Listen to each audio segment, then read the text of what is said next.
I always thought infidelity was something that happened to other people. Not to me. Not to us. Rachel and I had been married for 8 years. We met in college. She was the quiet girl in the photography club. I was the guy who carried her gear because I liked her laugh. We built a life out of nothing, a small house, steady jobs, shared routines that felt comforting. She used to send me photos of sunsets from her office window. For when your day gets heavy, she'd say. I saved every one. But love doesn't die suddenly. It decays, quietly, invisibly. And when you finally smell the rot, it's already deep. It started with her phone. Not the classic, she's hiding it, cliché. No, she stopped hiding it. She left it on the counter, face up, with notifications flashing. Almost like she wanted me to see. At first, I didn't even check. I trusted her. But trust isn't blind, it just chooses to look away.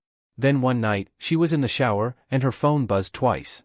A message preview lit up. Same time tomorrow? No name. Just a number. My heart didn't race, it went still. I opened the thread, hands shaking but strangely calm. Him, can't stop thinking about last night. Her, you'd better. We're both married. Him, you didn't seem too worried then. Her, don't ruin it. Same time tomorrow? There it was, undeniable. Words you can't unread. I put the phone down. Sat on the couch. Listened to the shower running upstairs. And in that moment, I realized something terrifying. I wasn't angry. I was empty. When she came down later, she kissed me on the cheek, smiled, and asked what I wanted for dinner. I told her pasta. My voice didn't crack. My face didn't change. That night, I couldn't sleep. My body wanted to scream, but my brain was in control. I'd always believed cheating ended a marriage. But what if, just once, I didn't let it end me? So I made a decision, not to confront her. Not yet. I wanted to see how far she'd go. How easily she'd lie. The next few weeks were surreal. She'd text him in the morning while drinking coffee next to me. I memorized the rhythm, the way she'd angle her phone slightly away, the faint smirk she didn't know she had. At night, she was distant, claiming work stress. I nodded, listened, kissed her forehead. Played the part of the oblivious husband perfectly. But I was collecting evidence. Screenshots. Timestamps. Hotel receipts from our shared credit card. Every betrayal cataloged neatly into a folder named, For Later. She thought she was clever. I thought I was calm. We were both wrong. Then came our anniversary. She mentioned it offhand one morning, 9 years, can you believe it? And laughed. I smiled back. My decision crystallized right there. If she wanted to pretend nothing was wrong, I'd help her do it. All the way to the end. That night, when she kissed me goodnight, I whispered, I've got a surprise plan for next weekend. She smiled, the same smile I once fell in love with. You're sweet, she said. And for the first time, I looked at her not as my wife, but as a stranger wearing her face. For the next 3 weeks, I became the husband every woman dreams of. I made breakfast before she woke up. Bought her flowers, just because. I texted her during the day with little heart emojis and jokes about our cat. I was attentive, affectionate, and predictable, everything she needed to feel safe in her lie. She didn't suspect a thing. In fact, she seemed grateful. The guilt made her sweeter. She'd linger in hugs longer, say, I love you, with that slightly trembling voice of someone trying to convince themselves. I watched her, fascinated. The way a detective studies a suspect, or maybe the way a coroner studies a body that used to be alive. It's strange, the power of knowing what the other person doesn't. It's like holding a loaded gun behind your back in a friendly conversation. At night, when she fell asleep, I'd unlock her phone with her fingerprint and read everything. Sometimes they argued. Her lover, Michael, yes, I found his name, wanted her to leave me. She kept saying she couldn't. He's too good to me. It would destroy him. Destroy me. Funny choice of words. He worked at her office. Married too. They'd meet at a cheap hotel on Thursdays. I tracked it all, location tags, card statements, Uber receipts. She'd tell me she was at a client dinner. I'd smile, kiss her goodbye, and tell her to have fun. Every Thursday night, I'd open a bottle of whiskey and scroll through her messages, watching their affair unfold in real time. Miss you already. Your skin still smells like me. Wish you were here. And my favorite, you're the only one who understands me. If I hadn't lived it, I would have sworn it was fiction. But this wasn't a story. It was my life, and I was the author now. Then came the anniversary week. I took a day off work to plan the gift. I knew exactly what I was going to do. I just had to make it perfect.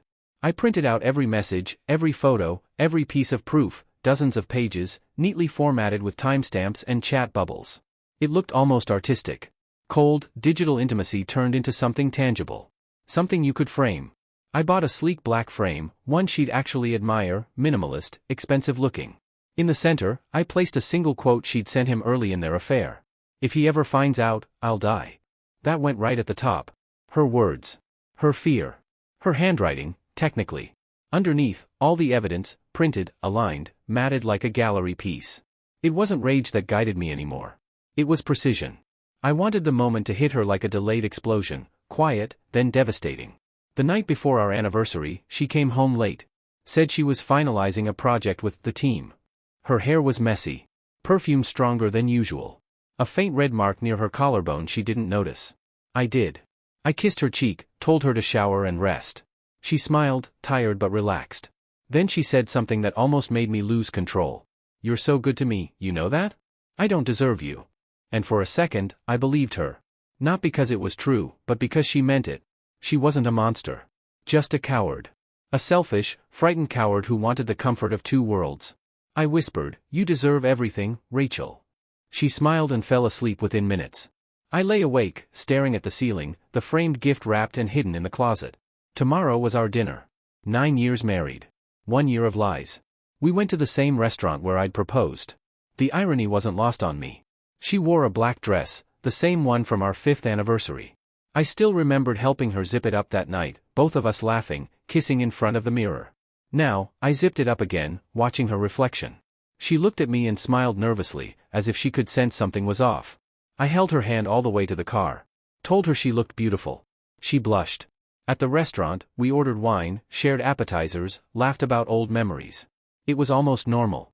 Too normal. She told me about her job, her mom's health, the neighbor's new dog. I nodded, asked questions, smiled. She didn't notice how steady I was. How calm. Halfway through dinner, I handed her the box. "A little something," I said. "For us." Her eyes lit up. "You didn't have to." She unwrapped it gently, like it was fragile, and it was. She pulled out the frame, smiling at first, confused by the layout. Her eyes moved slowly down the page. Her smile froze. Her hand trembled. Then, silence. The restaurant noise faded behind us, the clinking of glasses, faint laughter, forks against plates, all distant now. She just stared. The color drained from her face. Her lips parted but no sound came out. I said quietly, "Happy anniversary." She looked up at me, tears already forming. "David, please." But I wasn't angry. I wasn't shouting. I was done. She didn't touch her food again after that. The frame sat between us on the table, its glass reflecting the candlelight, like a mirror of everything she'd tried to hide. Her hands trembled so violently she nearly knocked over her wine.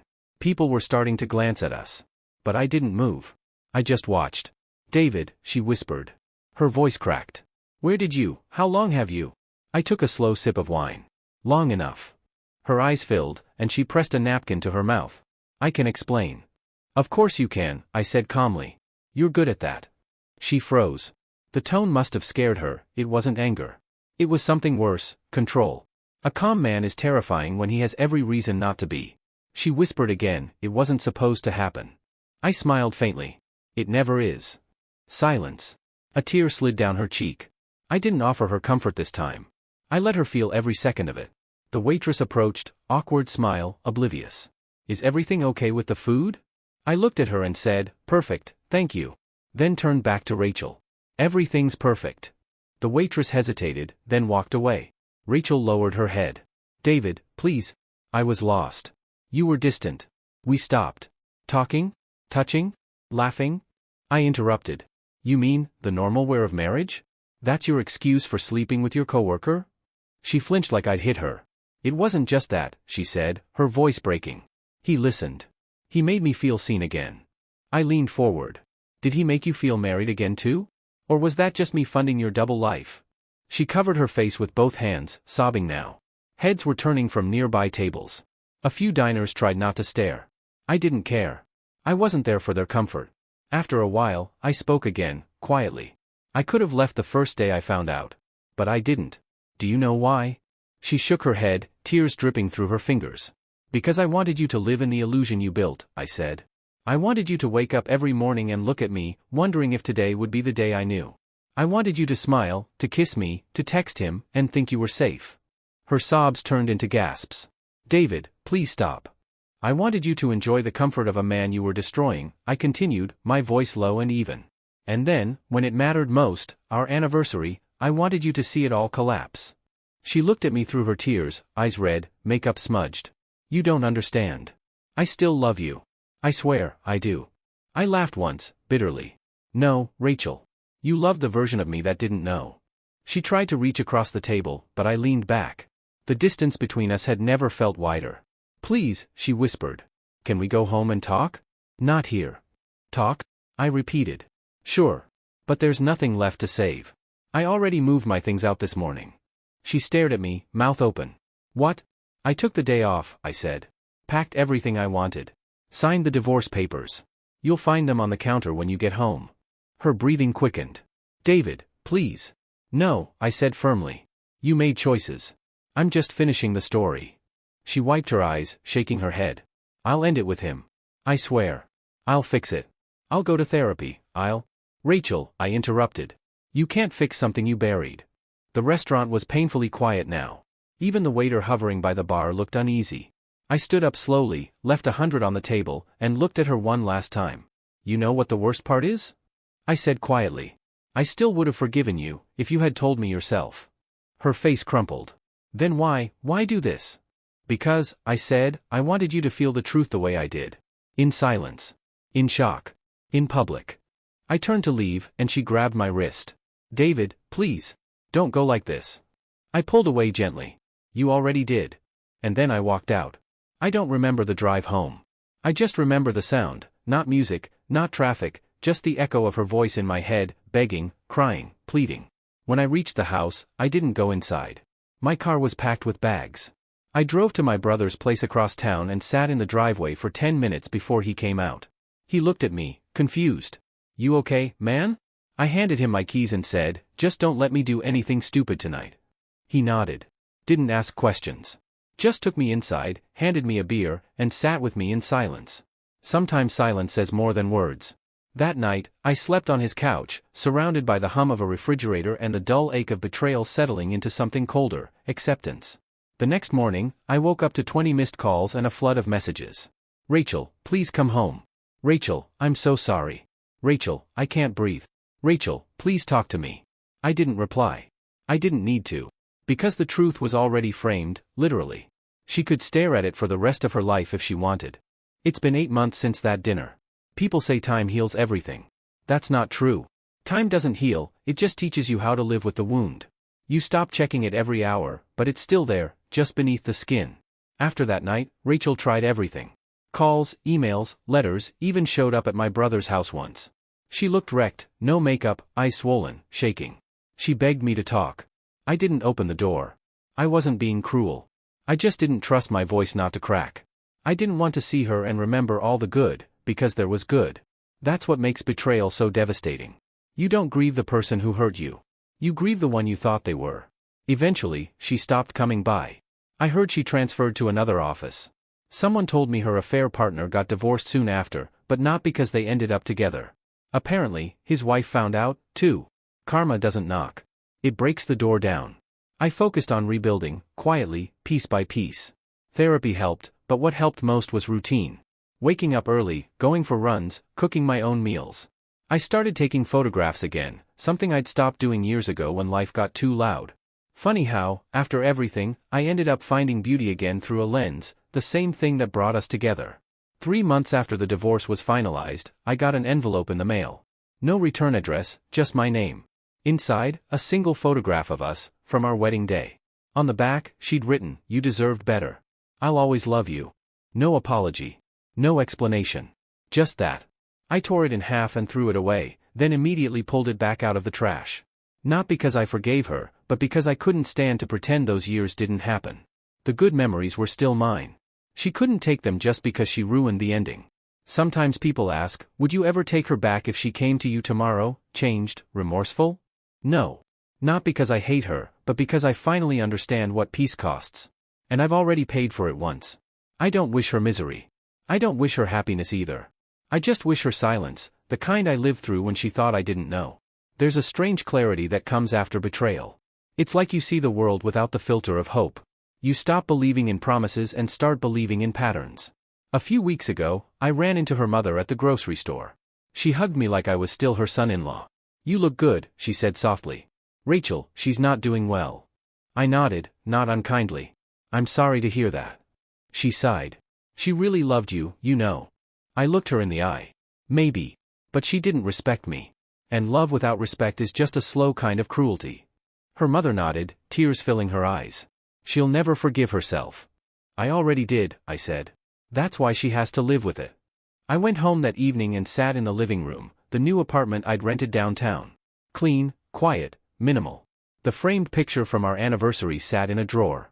I couldn't bring myself to throw it away, not yet. It wasn't vengeance anymore. It was evidence of who I'd been, and what I'd survived. I took it out, stared at it under the lamp. The text bubbles, the timestamps, the proof. And then I realized something. That frame wasn't a symbol of her betrayal. It was a symbol of my restraint. I could have screamed, humiliated her, burned everything down. But I didn't. I let her destroy herself with her own words. That night, I took the frame, went out to the balcony, and watched the city lights flicker against the glass. Then I opened it, removed the pages, and one by one, fed them to a candle flame. The paper curled, blackened, turned to ash. When the last piece was gone, I whispered, "Happy anniversary," and let the ashes drift into the night. A few months later, I met someone new. Her name's Erin. She laughs with her whole body. She doesn't flinch when I'm quiet. Doesn't ask about Rachel, just listens when I talk about the past. She knows I'm still healing, and she doesn't try to fix it. She just stays. One night, as we were closing up the bar after a late dinner, she said, "You look like a man who's been through hell." I smiled. "Yeah. But I built a house there before I left." She laughed, not realizing how true that was.